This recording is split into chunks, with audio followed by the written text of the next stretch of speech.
Hello everyone, एक बार फिर स्वागत है आप सभी का अपने यूट्यूब चैनल पर। तो फ्रेंड, जैसा कि आप थंबनेल पे देख ही चुके हो, आज की इस वीडियो में हम डिस्कस करेंगे जीके के कुछ इंपॉर्टेंट क्वेश्चन जो प्रीवियस एचपी टेट के एग्ज़ाम में पूछे गए थे और आपको आने वाले एग्ज़ाम एचपी टेट नवंबर में JBT arts, medical, non medical, LT, Shastri सभी स्ट्रीम वालों के लिए ये क्वेश्चन जो होंगे वो आपको काफ़ी हेल्पफुल साबित होंगे।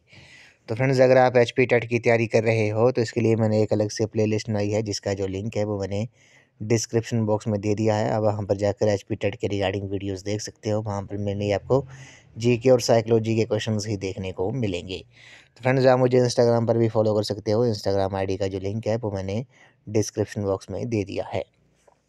तो फ्रेंड्स, वीडियो को शुरू करते हैं। इस वीडियो का क्वेश्चन नंबर फर्स्ट है। इसमें बोला गया कि नीरज चोपड़ा जो हाल ही में खबरों में रहे वे किस खेल से संबंधित है। तो नीरज चोपड़ा जो है वो आपको पता है ये भाला फेंक यानी कि जैवलिन थ्रो खेल से संबंधित है। ऑप्शन नंबर बी इस क्वेश्चन का राइट आंसर है। इसको थोड़ा डिटेल में डिस्कस कर लेते हैं। Neeraj Chopra track field athlete प्रतिस्पर्धा में भाला फेंकने वाले खिलाड़ी हैं।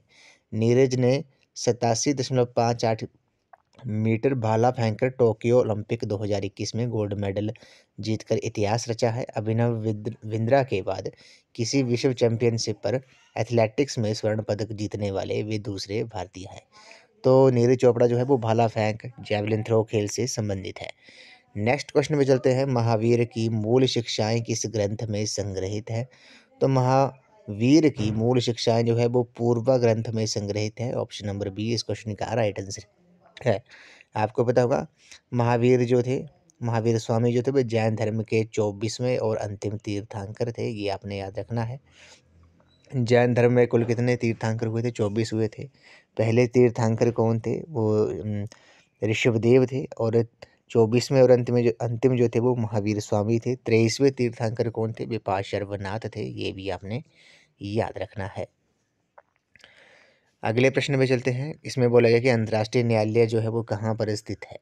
तो इंटरनेशनल कोर्ट ऑफ जस्टिस जो है वो आपका द हेग में है, जो कि नीदरलैंड कंट्री में है। अंतर्राष्ट्रीय न्यायालय की जो स्थापना थी वो 1945 में संयुक्त राष्ट्र चार्टर द्वारा हेग नीदरलैंड में की गई थी, जिसने अप्रैल 1946 में कार्य करना शुरू किया था। ये संयुक्त राष्ट्र का प्रमुख न्यायिक अंग है। संयुक्त राष्ट्र के 6 प्रमुख संस्थानों के विपरीत ये एकमात्र संस्थान है जो न्यूयॉर्क में स्थित नहीं है। तो अंतर्राष्ट्रीय न्यायालय का जो मुख्यालय है वे कहाँ पर है? वह द हेग में है, जो कि नीदरलैंड देश में स्थित है। नीदरलैंड का प्राचीन नाम जो था वो हॉलैंड था। और नीदरलैंड के निवासियों को डच के नाम से भी जाना जाता है। निवासियों को डच के नाम से भी जाना जाता है।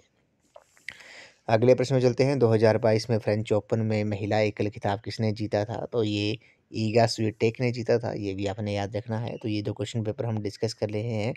ये HP TET arts previous year 2022 arts के एग्जाम में ये क्वेश्चन जो थे वो जीके के पूछे गए थे। अगले प्रश्न में चलते हैं। यूक्रेन की राजधानी का नाम क्या है? तो यूक्रेन की जो राजधानी का नाम है वे आपका कीव है। ऑप्शन नंबर बी इस क्वेश्चन का राइट आंसर है।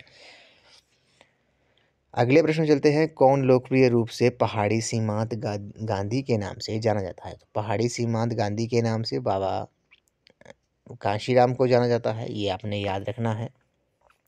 पहाड़ी गांधी जो है वो किसे जाना जाता है? पहाड़ी गांधी के नाम से बाबा कांशीराम को जाना जाता है। इनका जो जन्म था वे हिमाचल प्रदेश के कांगड़ा जिले के देहरा उपमंडल के डाडासीबा में इनका जन्म हुआ था। और ये महात्मा गांधी के महान प्रशंसक और आज़ादी के प्रवर्तक थे।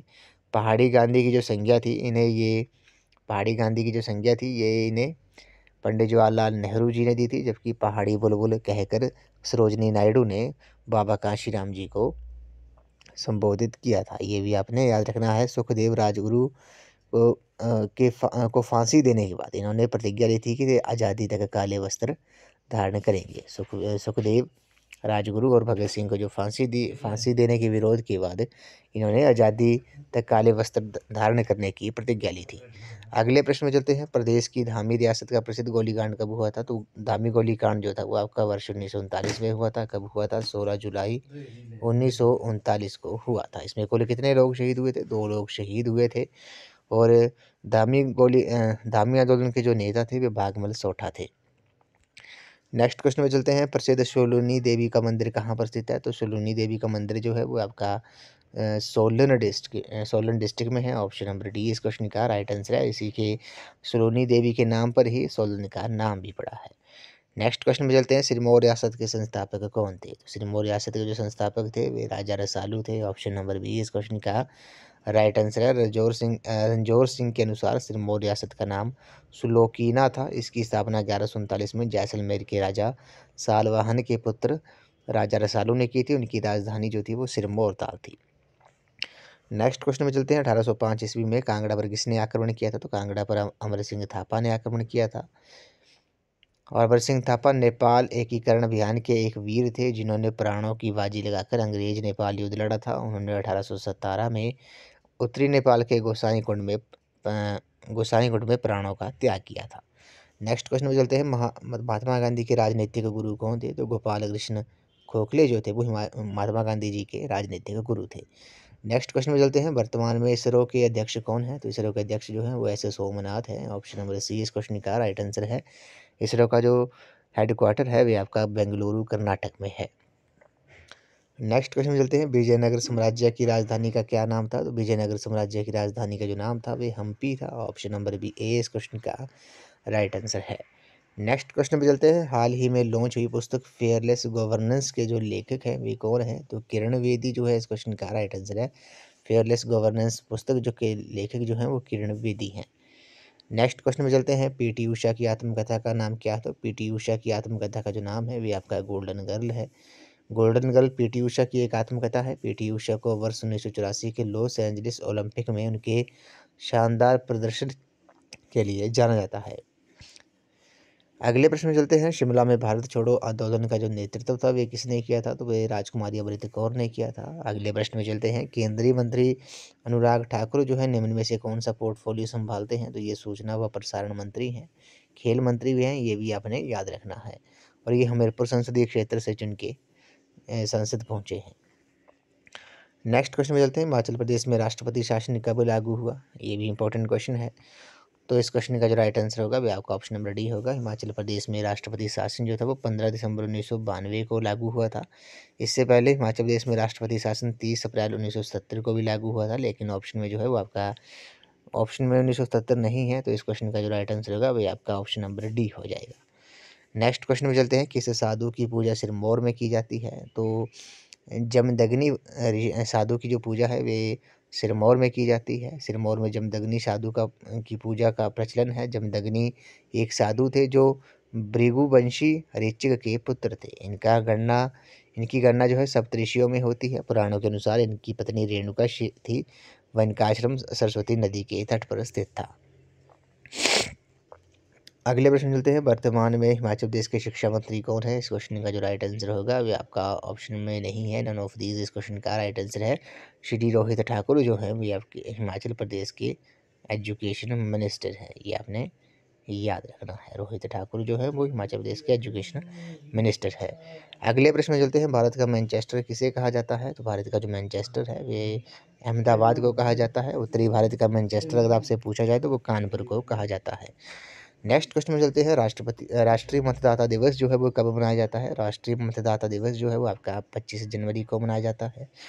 नेक्स्ट क्वेश्चन में चलते हैं, भाभा परमाणु अनुसंधान केंद्र जो है वे कहाँ पर स्थित है? तो वे मुंबई में है। भाभा परमाणु अनुसंधान केंद्र मुंबई में स्थित है। ये भारत सरकार के परमाणु ऊर्जा विभाग के अंतर्गत नाभिकीय विज्ञान और अभियांत्रिकी एवं अन्य संबंधित क्षेत्रों का बहुविषयी नाभिकीय केंद्र है।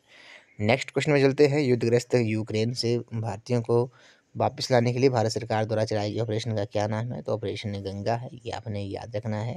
रूस और यूक्रेन के बीच जो युद्ध चला हुआ है वहाँ से भारतीयों को सुरक्षित वापस लाने के लिए भारत सरकार द्वारा ऑपरेशन गंगा चलाया गया था। और अभी हमास और इजराइल का बीच जो युद्ध चल रहा है तो वहाँ से इजराइल से भारतीयों को सुरक्षित लाने के लिए जो ऑपरेशन भारत सरकार द्वारा चलाया गया है उसका भी आपने नाम नोट कर लेना है। ऑपरेशन अजय जो है उस ऑपरेशन का नाम है। इजराइल से भारतीयों को सुरक्षित लाने के लिए भारत सरकार द्वारा चलाया गया है। अगले प्रश्न चलते हैं, शक संवत का पहला महीना कौन सा होता है? तो चैत्र जो है वो शक संवत का पहला महीना होता है। क्वेश्चन नंबर 146 पे चलते हैं, बिलासपुर रियासत का हिमाचल प्रदेश में विलय कब हुआ था? तो 1 जुलाई 1954 को हिमाचल प्रदेश में बिलासपुर रियासत का विलय हुआ था और हिमाचल प्रदेश जो बिलासपुर जो था वो हिमाचल का 5वां जिला बना था। नेक्स्ट क्वेश्चन चलते हैं, चंद्रताल झील हिमाचल प्रदेश के किस जिले में स्थित है? तो चंद्रताल झील जो है वो आपकी लाहौल स्पीति डिस्ट्रिक्ट में है। चंद्रताल झील में लगभग 4300 मीटर की ऊंचाई पर स्थित है। एक झील है जो अपनी प्राकृतिक सुंदरता के लिए प्रसिद्ध है। हिमाचल प्रदेश के लाहौल स्पीति जिले में लाहौल व स्पीति घाटियों की सीमा पर कुंजम पास के निकट स्थित चंद्रताल से चंद्रा नदी का उद्गम होता है। अगले प्रश्न में चलते हैं, अस्त्र मार्क 1 क्या है? तो अस्त्र मार्क 1 जो है वो मिसाइल है। ऑप्शन नंबर बी इस क्वेश्चन का राइट आंसर है। नेक्स्ट क्वेश्चन में चलते हैं, मिल्खा सिंह को अन्य किस नाम से जाना जाता है? तो मिल्खा सिंह को फ्लाइंग सिख के नाम से जाना जाता है। मिल्खा सिंह एक भारतीय धावक थे जिन्होंने रोम के वर्ष 1960 में ग्रीष्म ओलंपिक और टोक्यो के वर्ष 1964 ग्रीष्म ओलंपिक में भारत का प्रतिनिधित्व किया था। इन्हें फ्लाइंग सिख के नाम से भी जाना जाता है। ये भारत के सर्वश्रेष्ठ एथलेटिक्स में से एक थे। इस वीडियो का ये लास्ट क्वेश्चन है। इसमें बोला गया कि भारत के राष्ट्रीय ध्वज की लंबाई और चौड़ाई का जो अनुपात है वो कितना है? तो 3:2 है। भारत के राष्ट्र ध्वज की लंबाई चौड़ाई का अनुपात 3:2 है। भारत के राष्ट्रीय ध्वज तिरंगे में समान अनुपात में 3 क्षैतिज पट्टियां हैं। केसरी रंग सबसे ऊपर, सफ़ेद बीच में और हरा रंग सबसे नीचे है। तो फ्रेंड्स, आज की इस वीडियो में बस इतना ही। आज हमने जीके के कुछ इंपॉर्टेंट क्वेश्चन डिस्कस किए जो मेरे लिए आपको आगामी HP टेट नवंबर में सभी स्ट्रीम वालों के लिए HP TET JBT arts medical non medical Shastri LT सभी स्ट्रीम वालों के लिए ये क्वेश्चन जो होंगे वो आपको काफ़ी हेल्पफुल साबित होंगे। तो फ्रेंड्स, आई होप आपको ये वीडियो पसंद आई होगी। तो वीडियो को लाइक शेयर एंड कमेंट जरूर कर दे और चैनल को सब्सक्राइब भी जरूर कर दे। बेल आइकन प्रेस करना ना भूले और नोटिफिकेशन ऑन कर दे ताकि मेरे आने वाली हर वीडियो की नोटिफिकेशन आपको मिलती रहे। तो थैंक यू फ्रेंड्स।